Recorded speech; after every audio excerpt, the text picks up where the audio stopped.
Saham PT Wahana Interfood Nusantara Tbk melonjak tajam di tengah rencana rights issue bernilai lebih dari 1 triliun rupiah.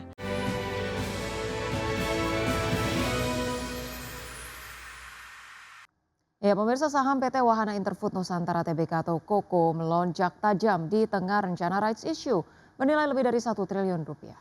Ya, aksi korporasi ini disiapkan untuk memperkuat modal dan mendukung ekspansi usaha, namun juga membawa risiko dilusi besar bagi pemegang saham yang tidak mengeksekusi haknya. Saham PT Wahana Interfood Nusantara Tbk melonjak tajam di tengah rencana rights issue bernilai lebih dari 1 triliun rupiah. Aksi korporasi ini disiapkan untuk memperkuat modal dan mendukung ekspansi usaha, namun juga membawa risiko dilusi besar bagi pemegang saham yang tidak mengeksekusi haknya. Saham KOKO menjadi salah satu saham dengan kenaikan tertinggi pada akhir pekan lalu. Harganya ditutup naik 25% menjadi Rp290 per saham dan secara mingguan melonjak lebih dari 67%. Kenaikan ini terjadi menjelang rights issue dengan rencana penerbitan sekitar 10,68 miliar saham baru pada harga Rp120 per saham. Dari aksi ini perseroan menargetkan dana hingga 1,28 triliun rupiah. Sekitar 1,17 triliun rupiah akan digunakan untuk rencana pengambil alihan PT Sari Murni Abadi. Sisanya dialokasikan untuk modal kerja, pembelian bahan baku, riset, dan pengembangan produk, serta pemasaran. Langkah ini juga menjadi bagian dari strategi pemulihan kinerja setelah perseroan membukukan rugi bersih 250,85 miliar rupiah pada 2025. Di balik peluang ekspansi, investor menghadapi risiko dilusi hingga 75% jika tidak mengeksekusi haknya. Pemegang saham pengendali Mahogany Global Investment menyatakan siap mengambil seluruh haknya dan menjadi pembeli siaga. Perdagangan dan pelaksanaan hak memesan efek terlebih dahulu dijadwalkan pada 14 hingga 21 Juli dengan penjatahan saham tambahan pada 24 Juli. Berbagai sumber IDX Channel.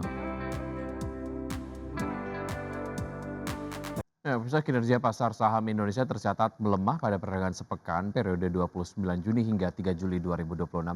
IHSG ditutup melemah dari posisi sepekan sebelumnya di tengah penurunan aktivitas perdagangan dan masih derasnya aksi jual investor asing sepanjang tahun.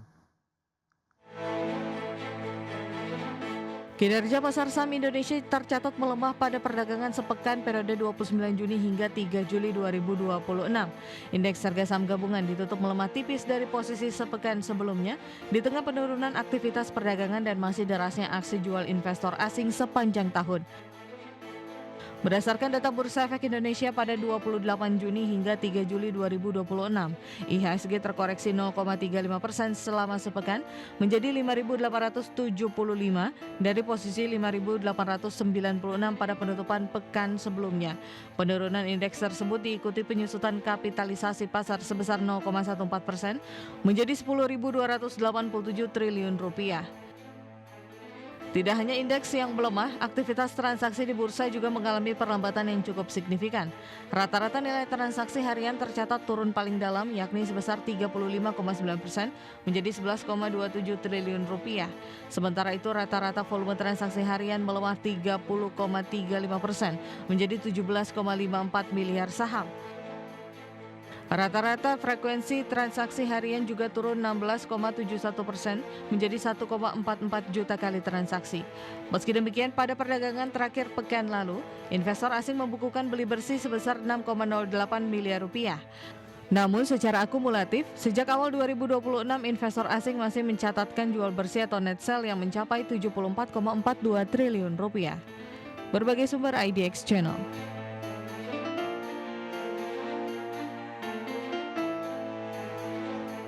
OPEC Plus siap menyetujui peningkatan target produksi minyak mulai Agustus. Keputusan ini akan menambah pasokan global di tengah jatuhnya harga minyak karena pembukaan kembali Selat Hormuz secara bertahap untuk minyak ekspor. Melansir Reuters, seorang sumber mengungkapkan OPEC Plus pada prinsipnya telah menyetujui peningkatan kuota terbesar sebesar 188 ribu barel per hari mulai Agustus di samping peningkatan serupa untuk Juni dan juga Juli. 7 anggota inti OPEC Plus telah meningkatkan kuota produksi mereka dari April hingga Juli hampir 800 ribu barel per hari dan produksi mulai pulih, namun peningkatan tersebut sebagian besar hanya di atas kertas karena perang di Iran menutup jalur kapal tanker dari beberapa anggota OPEC Plus terpenting termasuk Arab Saudi, Kuwait, dan juga Irak. Meskipun gangguan pasokan terus berlanjut, harga minyak telah kembali ke level sebelum perang, tertekan oleh impor Tiongkok yang lebih rendah. Ekspor yang lebih tinggi dari produsen non-Timur Tengah dan pelepasan stok strategis global yang dikoordinasikan oleh Badan Energi Internasional.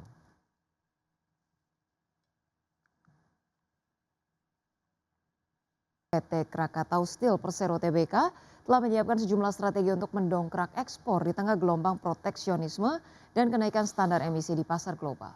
Di sisa tahun 2026, Krakatau Steel akan memperkuat kerjasama dengan mitra dagang, meningkatkan keandalan pasokan, serta memastikan seluruh produk ekspor memenuhi persyaratan yang berlaku di negara tujuan.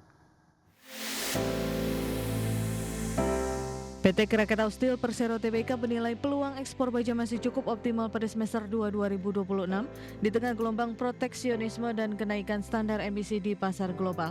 Sejumlah strategi pun telah disiapkan perusahaan guna mengatasi tantangan tersebut.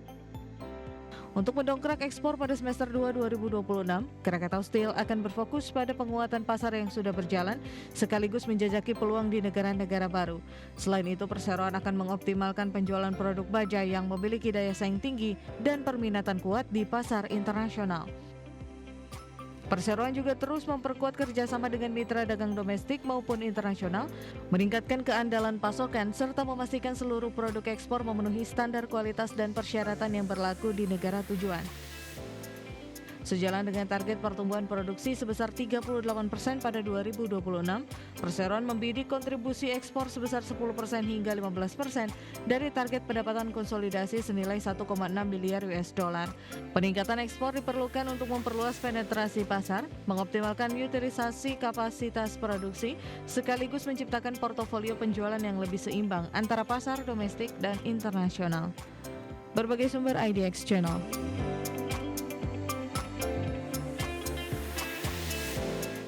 Emiten perkebunan sawit PT Prime Agri Resources Tbk akan membagikan dividen senilai total 350,99 miliar rupiah atau setara dengan Rp193 per saham.